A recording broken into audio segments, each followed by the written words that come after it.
Episode 11. Who helped Rose? After the training session, Jessa and the other girls from the cheerleading squad left with the basketball team. The task of cleaning up the equipment naturally fell Jeff, the service assistant. Rachel looked at Jeff with pity. She wanted to stay and help him organize the equipment, but Jessa pulled her away, saying, Jeff's only value to the cheerleading squad is helping us pack up. Otherwise, we would have kicked him out already.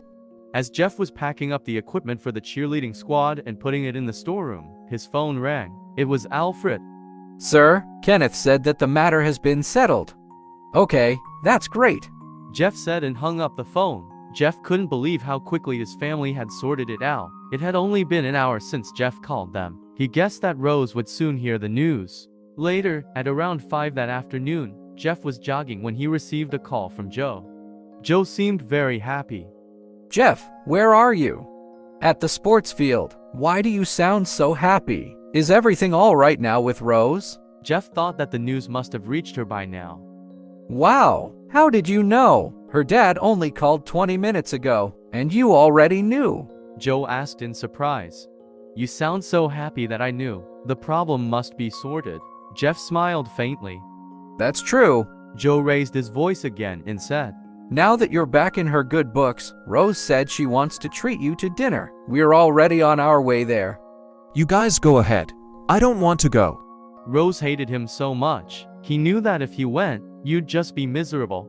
Come on, come on. All your friends are here. Are you too scared to come? I don't want to go. You guys have fun. Hey, you loser. If you don't come, you're not our friend anymore. You decide what you want to do. Joe shouted and hung up.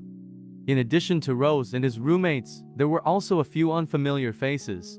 Jeff smiled wryly as he heard the call end. He walked slowly out of the school gate and went to the restaurant. As soon as he entered, he could hear his friends and he followed the noise to find their table. More than 10 people were sitting around a table. In addition to Rose's doormats and his doormates, there were also a few unfamiliar faces. They must be Rose's friends. He thought. Jeff walked slowly toward the table and everyone turned and looked at him. Rose, who was chatting with her friends, turned around and saw that Jeff had arrived. A look of hatred flashed across her eyes as she said, Did I tell you to come? Fine. I'm in a good mood, so I can guess he can take advantage of that and stay. Then she resumed her conversation and didn't give Jeff another look. As Jeff stopped walking and looked at Rose's back, he felt his heart flutter. Forget that I helped her this time. I won't have anything to do with her from now on. Joe quickly walked over to Jeff and whispered to him, Leave her alone. Your friends are happy you came. Come and sit with me. As he spoke, Joe pulled Jeff over and sat down beside him. As Jeff sat down, Rose glanced at him in disgust. Jeff didn't even look at her, deciding to save himself from the embarrassment.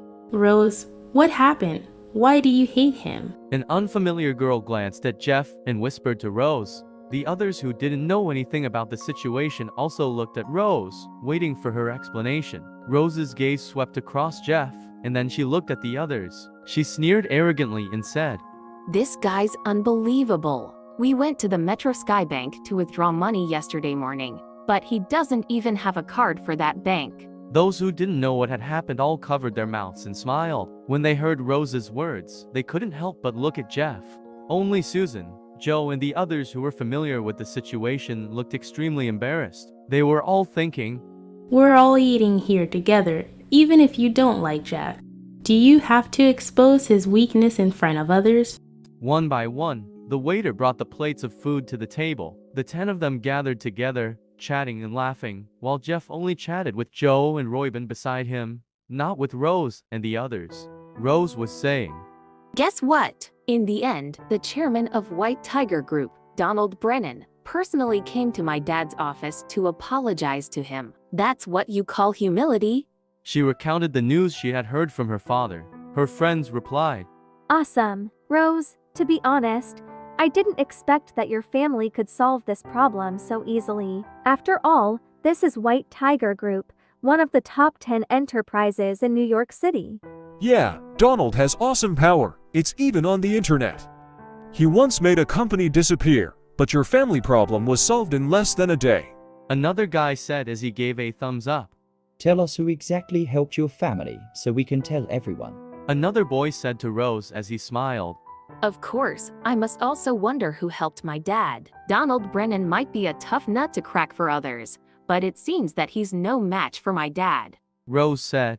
Wait a minute, I'll call my dad and ask him. She took out her cell phone, dialed her father's number and turned on the speaker. Dad, which uncle did you ask for help this time? Rose suddenly felt that something wasn't right. When Dad called me this morning to have a go at me, he said all kinds of mean things. She thought he said.